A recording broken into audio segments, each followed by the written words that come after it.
மதி மாதிரி ஒரு பொண்ணு தான் பாக்யராஜ் சுரேஷோட அம்மா அப்பாவுக்கு கரெக்டான பொருத்தமாக இருப்பாங்கன்னு நினைக்கிறவங்க நம்ம வீடியோவை லைக் பண்ணிவிட்டு இன்னும் சப்ஸ்கிரைப் பண்ணாதவங்க சப்ஸ்கிரைப் பண்ணிக்கோங்க.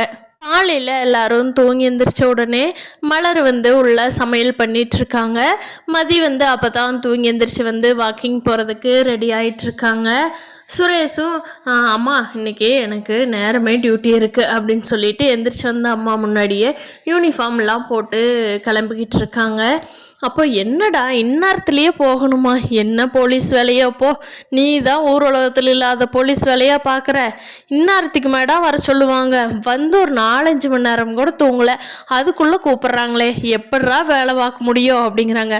அம்மா டெய்லியுமே நான் போகிறேன், ஒரு சில நாள் அர்ஜென்ட்டுக்கு யாராவது லீவு போட்டாங்கன்னா அப்புறம் போய்த்தானமா ஆகணும் அப்படிங்க. நல்லா போகிறடா போடா, உடம்பு என்னத்துக்கு ஆகிறது அப்படின்னு சொல்லிட்டு இருக்கிறப்போ மலரே மலரே சுரேஷ் நேரமே கிளம்புற பாரு, நீ கவனிக்கலையா அப்படிங்கிறாங்க. அத்தை இல்லை அத்தை, நான் பார்க்கவே இல்லை, நான் உள்ள சமையல் பண்ணிட்டு இருந்தேன்னா அதனால பார்க்கல அப்படிங்கிறாங்க. சரி அவனுக்கு ஒரு கிளாஸ் காப்பி கொண்டுட்டு வா, எனக்கும் அப்படியே போட்டுட்டு வா, மாமாவுக்கு சீரக தண்ணி வச்சுட்டு வாமா அப்படிங்கிறாங்க. சரிங்க அத்தை இருந்தா போட்டுட்டு வர்றேன் அப்படின்னு சொல்லிட்டு குடுகுடுன்னு உள்ள போறாங்க மலர். அப்போது சுரேஷ் அம்மா அண்ணி எதுக்கு தொந்தரவு பண்ணணுன்னு தான் நான் எந்திரிச்சதை கேட்கவே இல்லை, போய் வெளியில் குடிச்சிக்கலான்ட்டு. பொம்பளைகளுக்கு தொந்தரவு என்னடா தொந்தரவு, காப்பி ஓட்டு கொடுக்கறதுக்கும் கூட, நீ குடிச்சிட்டு போடா சுரேஷ் அப்படிங்க. சரிம்மா அப்படின்னு சொல்லிட்டு மலர் கொண்டுட்டு வந்த காஃபி குடிச்சிட்டு சுரேஷ் அங்கே டம்ளர் வச்சுட்டு கிளம்பிடுறாங்க. இப்போது மதியம் வாக்கிங் போகிறதுக்காக ஷூ எல்லாம் ஷாக்ஸ் எல்லாம் போட்டுட்டு வெளியே போகும்போது தெரியாமல் அந்த டம்ளர் நடு வீட்டில் இருந்ததுனால தட்டி விட்டுறாங்க. அப்போது நமக்கு வந்தது பாரு மதியோட மாமியாருக்கு கோபம். ஏண்டி நடு வீட்லயே டம்ளர் இருக்குது, தட்டி விட்டுட்டு போவியா அப்படிங்கிறாங்க.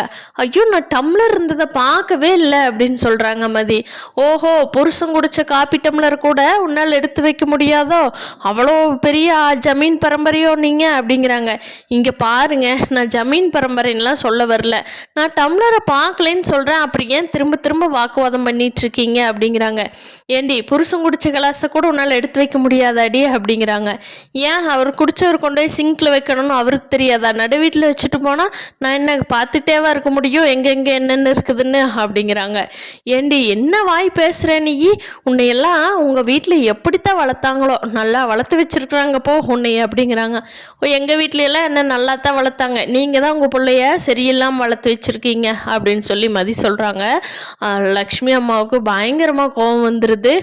என்னடி சொன்ன, நான் என் பிள்ளைய ஒழுக்கமாக வளர்த்தலையா, நீ அப்படியே ஒழுக்கமாக வளர்ந்துருக்கிறியோ, நீ சொன்ன பேச்சுக்கு பெரியவங்களை மதிக்காத பழக்கம், வீட்டில் ஒன்றும் பார்க்காத பழக்கம், எதிர்த்து பேசுகிற பழக்கம், எது கேட்டாலும் சண்டைக்கு வர்ற பழக்கம், இதெல்லாம் நீ தாண்டி கற்றுக்கிட்டு வந்திருக்கிற. என் புள்ள ரேவதி போய் பாரு எப்படி இருக்கிறாங்கன்னு.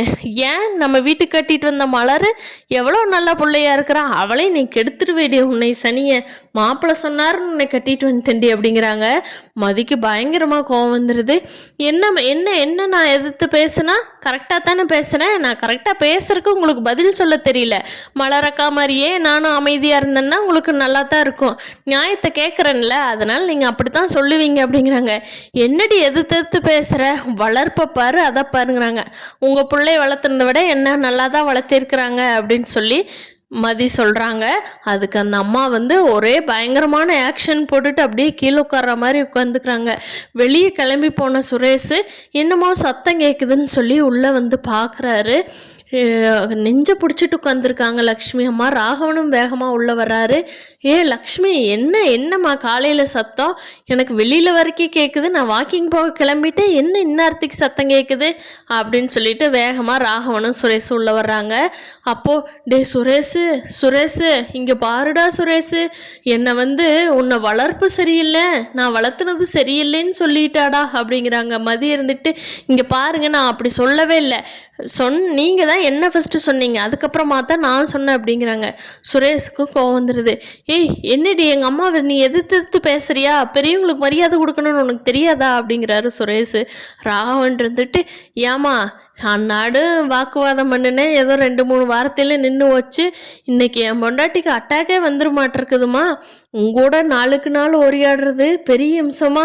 ஐயோ எங்கனால ஆகாதுடா சாமி. சுரேஷ் 2 பேரும் போய் சேர்ந்துருவோண்டா.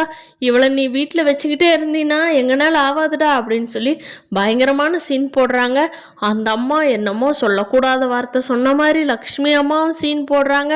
அதையெல்லாம் பார்த்துட்டு சுரேஷுக்கு நம்ம அம்மா அப்பா தான் உண்மையை சொல்கிறாங்கன்னு நினச்சிக்கிட்டு மதி மேலே, மதி என்ன இப்படி பேசுகிற, இப்படியெல்லாம் பேசக்கூடாது, என்ன இப்படி பண்ணுற அப்படிங்க. நான் எதுவும் பண்ணலைங்க, அவங்க தான் என்னை வம்புக்கு இழுத்தாங்க, நீங்கள் ஏன் புரிஞ்சுக்காமல் பேசுகிறீங்க அப்படிங்க.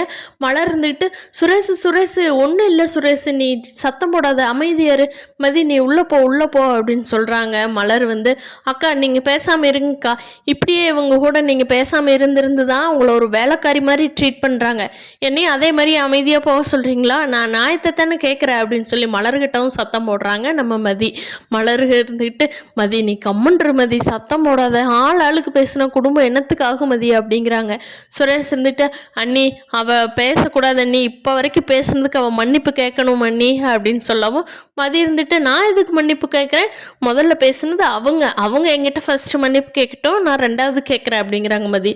மலர் மதி நீ தான் மன்னிப்பு கேள மதி அப்படிங்கிறாங்க. அக்கா அமைதியாக இருங்கக்கா, என்ன மாதிரி உங்கள் மாதிரியெல்லாம் என்னால் இருக்க முடியாது, நீங்கள் தான் சொன்னதுக்கெல்லாம் தஞ்சாவூர் பொம்மை மாதிரி தலையாட்டிட்டு போகிறீங்கன்னா என்னாலேலாம் முடியாதுங்கக்கா, இங்கே சொன்னதை கேட்டுட்டு நீங்கள் ரூமில் போய் அழுகிறீங்க, நான் இங்கேயே ரியாக்ட் பண்ணி தான் தருவேன், உங்களை மாதிரியெல்லாம் என்னை அடைக்க ஆளணும்னு நினச்சா அது ரொம்ப தப்பு அப்படின்னு சொல்கிறாங்க. கேட்ட சுரேஷ் மதி மரியாதையாக மன்னிப்பு கேட்டுரு அம்மா அப்பாட்ட, இல்லைன்னா இங்கே நடக்கிறதே வேறு அப்படிங்கிறாங்க. என்னால் மன்னிப்பு கேட்க முடியாதுங்க, என்ன பண்ணுவீங்களோ பண்ணுங்க அப்படின்னு சொல்லி மதி சொல்லிடுறாங்க. அப்போது உள்ளேருந்து வந்த பாக்யராஜும் சுரேஷ் அமைதியாருடா, சுரேஷ் அமைதியாருடா, அவங்க சண்டே பார்த்துக்கலான்டா, நீ எதுவும் பேசாமல் அமைதியாருடா சுரேஷ் அப்படின்னு சொல்லி பாக்யராஜ் சுரேஷ் எவ்வளவோ கண்ட்ரோல் பண்ணுறாரு. ஆனாலும் சுரேஷ் ஏய் மன்னிப்பு கேளுடி, இப்போ கேளுடி அப்படின்னு சொல்லியே நிற்கிறாரு. அதுக்கேற்ற மாதிரி ராகவனும் லக்ஷ்மி சுரேஷை ஏற்றி விட்டுக்கிட்டே இருக்காங்க.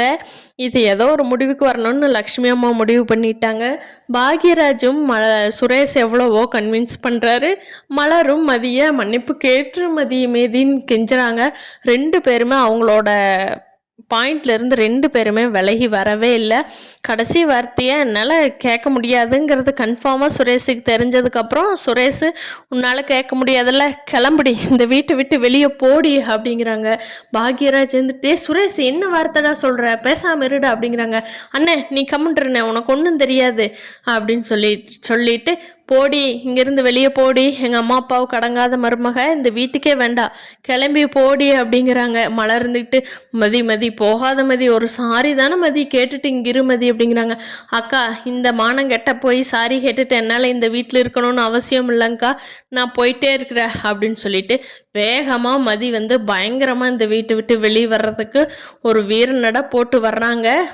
வீட்டை விட்டு வெளியே போயிட்டாங்கன்னா இந்த வீட்டில் எப்படி ரியாக்ட் ஆகுது, மலர் பாக்யராஜெல்லாம் என்ன பண்ண போகிறாங்க, நம்ம லக்ஷ்மி ராகவனு அவங்கள துரத்தி விட்டுட்டு சுரேஷ்க்கு அடுத்து என்ன பண்ண போகிறாங்க அப்படிங்கிற சுவாரஸ்யமான கதைக்களத்தோட அடுத்த வாரங்களில் என்ன நடக்குதுன்னு பார்க்கலாம். இந்த கதையை பற்றி நீங்கள் என்ன நினைக்கிறீங்கன்னு கீழே கமெண்ட் பண்ணுங்கள்.